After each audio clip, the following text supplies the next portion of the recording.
After the American Revolution, efforts to abolish slavery gained support from whites and free African Americans who argued that slavery was incompatible with the democratic ideals of the United States. In 1831, white abolitionist William Lloyd Garrison joined with black abolitionists to establish the American Anti-Slavery Society, which sought to convince Americans that slavery was morally wrong.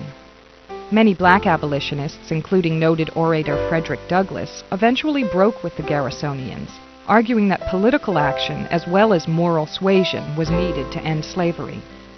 Black abolitionists also disagreed over such issues as whether violence would be required to end slavery, and whether African Americans should remain in the United States or emigrate to Africa or elsewhere. In 1847, the first issue of the anti-slavery newspaper North Star, edited by Frederick Douglass and Martin Delany, expressed the growing militancy of the black abolitionists. We solemnly dedicate the North Star to the cause of our long oppressed and plundered fellow countrymen. It shall fearlessly assert your rights, faithfully proclaim your wrongs, and earnestly demand for you instant and even-handed justice. The anti-slavery movement was linked to other reform movements.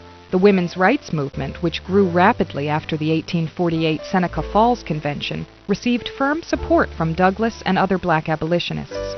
At the 1851 Women's Rights Convention, black abolitionist Sojourner Truth challenged the notion that women were weak and needed to be helped by men. I have plowed and planted and gathered into barns, and no man could head me, and ain't I a woman? Abolitionists' hope was to gain equal rights in the United States, but the Supreme Court's decision in the 1857 Dred Scott case undermined their optimism. Scott claimed that he became free when his owner took him to Wisconsin, where slavery was unlawful, but the Supreme Court accepted the pro-slavery view that African Americans were not citizens with the right to sue, and that slaveholders could move their slave property without restriction. The decision set the stage for the Civil War, because many Northern whites were strongly opposed to the expansion of slavery into the West.